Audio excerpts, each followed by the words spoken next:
Jumpa lagi. Kali ini kita mau belajar materi tentang legenda. Mari kita belajar bersama-sama. Nepungi cerita legenda. Legenda iku klebu cerita rakyat lisan kang kaandharake kanthi cara gethok tular lan ora dimangerteni pangriptane. Pada dasar wujude, cerita iku keperang dadi loro, yaiku cerita fiksi lan cerita non fiksi. Dene legenda itu kalebu cerita fiksi kang uga diarani dongeng. Dongeng yaiku cerita kang ngemot piwulang lan pitutur kang becik kanggo awake dhewe. Mula ora ana salahe mangerteni dongeng-dongeng kang dadi warisane leluhur. Piwulang lan pitutur kang becik bisa ditindakake ana ing panguripan saben dinane.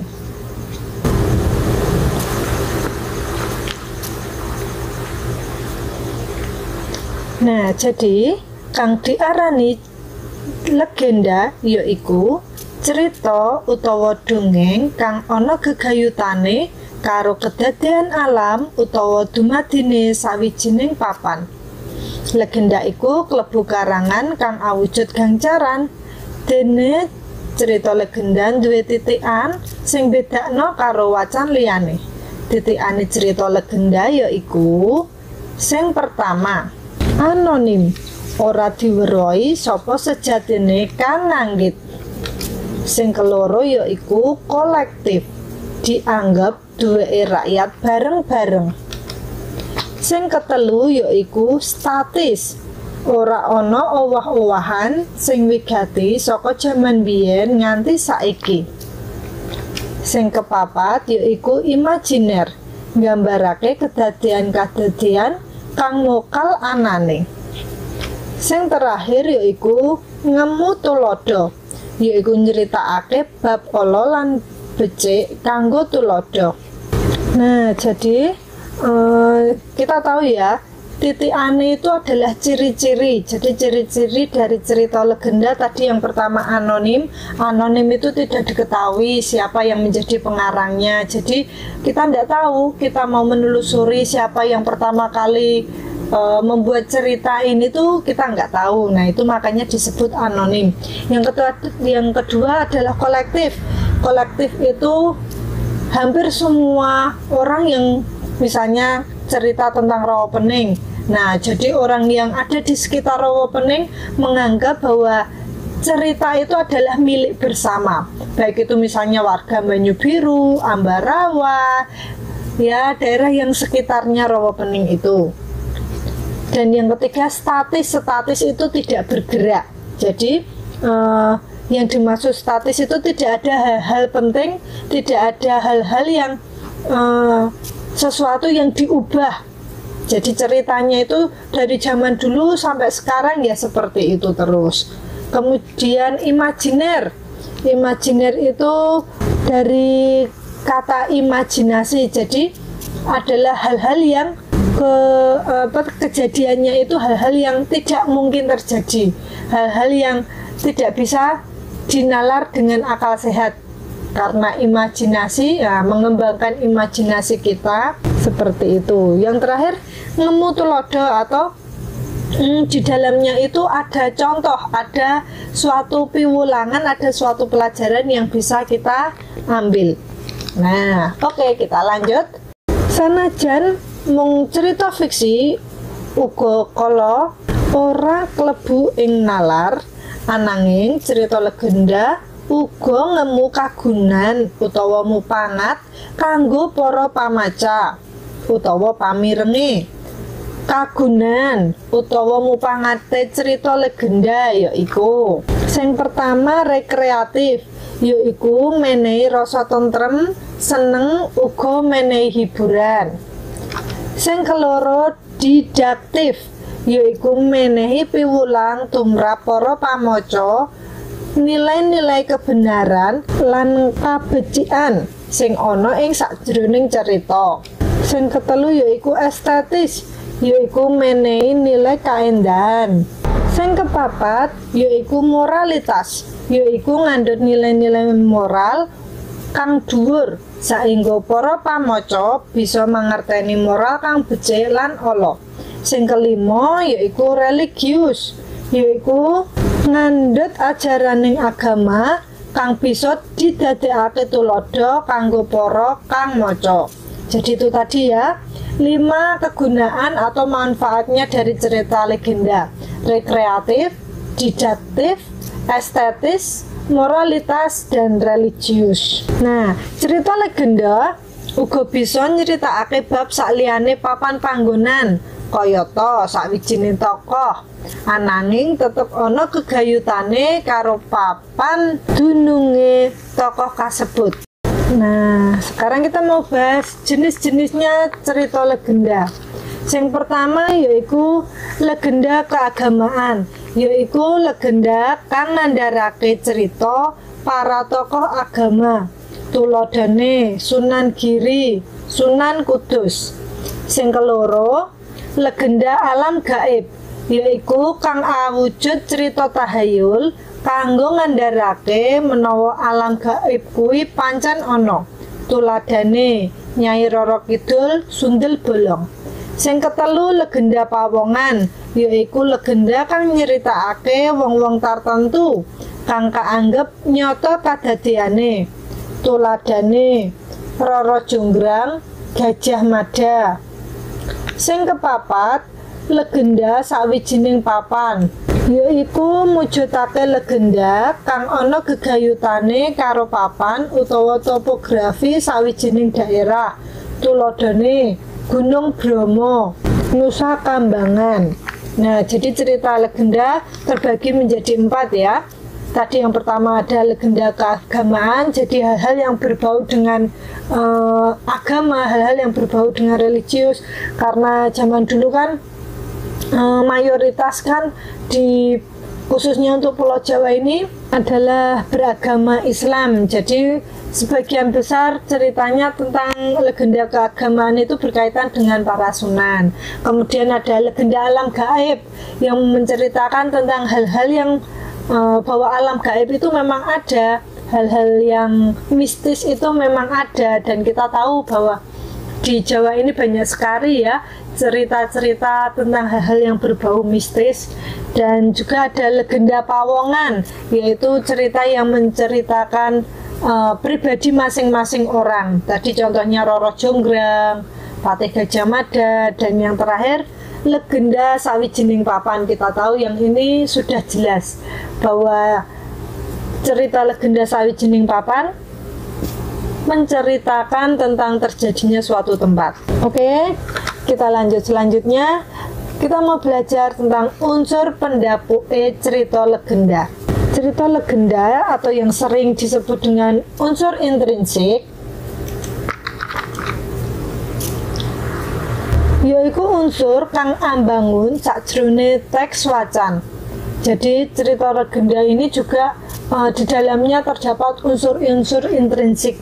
Kalau kita belajar tentang bahasa Indonesia, kita pasti tidak asing ya tentang unsur intrinsik cerita. Nah, apa saja itu? Oke, mari kita lanjutkan. Yang pertama, ada tema. Tema yaiku undering prakara utawa gagasan wigati sakjroning legenda. Tema bisa gegayutan karo bebrayan kulawarga, kekaremenan, lan sakpiturute. Nah, jadi tema ini kita tahu ya adalah, kalau kita bicara tentang bahasa Indonesia itu tema adalah hal pokok yang mendasari cerita, hal-hal pokok yang mendasari cerita. Jadi hal pokok dari cerita itu apa? Bisa tentang keluarga, tentang kesukaan, tentang hobi, tentang kehidupan, dan lain sebagainya. Yang kedua ada latar atau setting. Latar yaiku keterangan ngenani papan panggonan, wektu lan swasana utawa kahanan sakjroning cerita. Jenisnya latar ana telu, yaiku yang pertama ana latar panggonan, yaiku latar kang dadi panggonan nalika prastawa kedadean. Sing keloro ana latar wektu, yaiku wektu nalika prastawa kedadean. Sing ketelu ana latar kahanan utawa swasana, yaiku kahanan nalika prastawa kedadean. Jadi di dalam cerita ada latar tempat, latar waktu, dan latar suasana. Unsur intrinsik yang ketiga yaitu ada paraga lan wewatek. Paraga yaiku tokoh sing ana ing sakjroning cerita. Wewatek yaiku cara pengarang nerangake watek para paraga. Miturut kalungguhane watek, paraga ing cerita kaperang dadi telu, yaiku ana paraga protagonis, antagonis, lan tritagonis. Nah, apa wae to kuwi? Oke, mari kita bahas satu persatu. Yang pertama ada paraga protagonis, yaiku paraga kang duweni watak kang apik lan disenengi utawa diangen-angeni dening pamaca. Jadi protagonis itu paraga yang baik ya. Yang kedua ada antagonis, yaiku paraga kang duweni watak kang ala saengga ora disenengi dening pamaca. Jadi antagonis itu yang jelek, yang jahat. Dan yang ketiga ada tritagonis atau netral, yaiku paraga kang bisa dadi kancane tokoh protagonis utawa tokoh antagonis, uga bisa nduweni watak apik utawa watak ala utawa panengah. Jadi tritagonis itu dia baik juga enggak, jahat atau enggak, atau bisa dia baik ya baik, jahat ya baik, jahat, tetapi dia menjadi penengah di antara kedua tokoh itu. Nah, di dalam wewatekan ini kanggo mangerteni wewatekane paraga bisa kanthi cara. Jadi untuk kita bisa tahu bagaimana paraga ini, yang pertama ada analitik, yaiku wewatekan paraga kang diceritakake kanthi cetha dening penulis. Yang kedua ana dramatik, yaiku wewatekan kang diceritakake samudana, bisa dimangerteni kanthi gambaran lair, pamikir, lan pangrasane paraga, tumanggape paraga liya, lan gambaran sakiwa tengene paraga. Nah, jadi untuk kita bisa melihat atau mengerti tentang watak paraga ini ada dua jenis, yaitu ada analitik dan juga dramatik. Kalau analitik ini wataknya sudah bisa kita lihat secara langsung, bisa kita, oh ini dia jahat, oh ini dia baik, oh ini dia netral, itu analitik. Sedangkan dramatik itu kita harus mendalami tentang paraga ini, tentang tokoh ini. Jadi dia itu benar-benar masuk ke paraga yang baik atau paraga yang jahat. Nah, itu adalah dramatik. Oke, kita lanjut. Untuk unsur intrinsik selanjutnya ada alur. Alur yaiku urutaning kedadean ing cerita saka wiwitan nganti pungkasan utawa kawiwitan saka mula bukane kedadean, anane konflik, klimaks, lan rampunge cerita. Alur ini dibagi menjadi tiga ya. Yang pertama ada alur maju utawa progresif, yaiku cerita diceritakake urut saka wiwitan tekan pungkasan.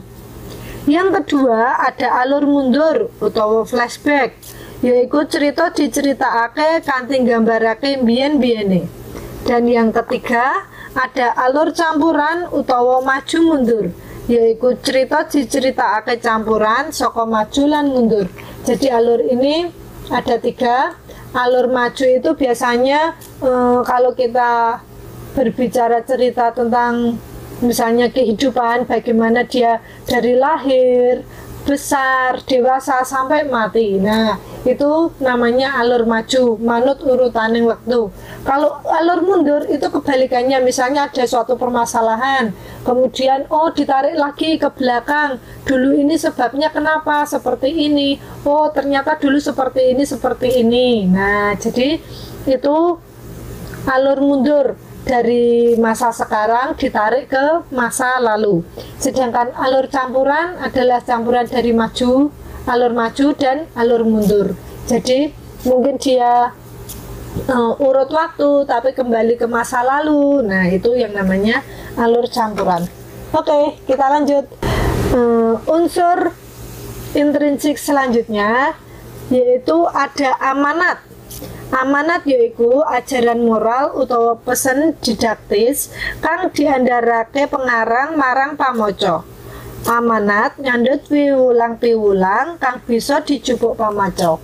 Jadi kita tahu ya apa itu amanat, kita sudah sering membahasnya, kita sudah sering mendengarnya. Jadi amanat itu adalah hal-hal apa yang diinginkan pengarang agar bisa diambil atau bisa dipelajari oleh pembaca atau pendengarnya. Nah, untuk unsur intrinsik selanjutnya yaitu ono cara mawas utawa point of view yang sering kita kenal dengan sudut pandang, yaitu dununge penulis ing cerita. Sudut pandang ini dibagi menjadi dua. Yang pertama wong kapisan, yaitu penulis mapanake minangka aku ing cerita. Panulis kaya-kaya nyeritakake lelakone dhewe. Sing keloro wong ketelu, yaitu penulis mapanake awake ing sakjabane cerita. Penulis nggunakake tembung dheweke utawa nama tokoh. Nah, jadi sudut pandang utawa cara mawas ini adalah bagaimana penulis itu mengemas ceritanya, bagaimana penulis itu menempatkan dirinya di dalam cerita. Dikatakan sudut pandang wong kapisan atau orang pertama. Kita tahu kalau di dalam bahasa Indonesia itu ada sudut pandang orang pertama dan sudut pandang orang ketiga. Demikian juga di sini ada sudut pandang wong kapisan, yaitu ketika penulis menceritakan sebuah cerita dengan kata biasanya menggunakan aku. Nah, siapa di sini yang sering menulis diari? Hari ini hariku indah sekali. Aku tadi bertemu dengan seseorang yang baik hati. Nah, ketika kita menulis diari seperti itu, biasanya kan kita membahasakan diri dengan aku, saya, atau gue. Nah, itu yang namanya sudut pandang orang pertama. Jadi, menempatkan seolah-olah kita sedang menceritakan, menggunakan kata aku.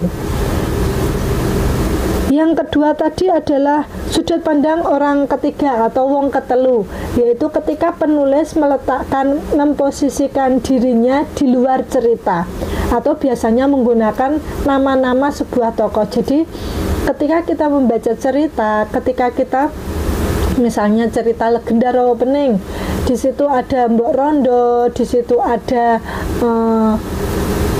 Baru Klinting, atau di situ juga ada para warga lagi begini-begini. Nah, itu kan menggunakan nama-nama tokoh. Nah, ketika penulis menceritakan sebuah cerita menggunakan nama tokoh, itu termasuk ceritanya menggunakan sudut pandang orang ketiga. Nah, kita lanjut. Unsur intrinsik yang terakhir yaitu lelewane basa. Lelewane basa yaiku pilihan tembung sing digunakake panulis ing cerita kanggo gawe urip lan endahing cerita. Jadi unsur intrinsik yang terakhir yaiku lelewane basa. Ketika penulis menggunakan kata-kata yang indah atau kata-kata yang dramatis untuk membuat cerita itu menjadi lebih indah, cerita itu lebih hidup. Nah, itu namanya lelewane basa. Oke. Terima kasih karena kalian sudah menyimak dari awal sampai akhir.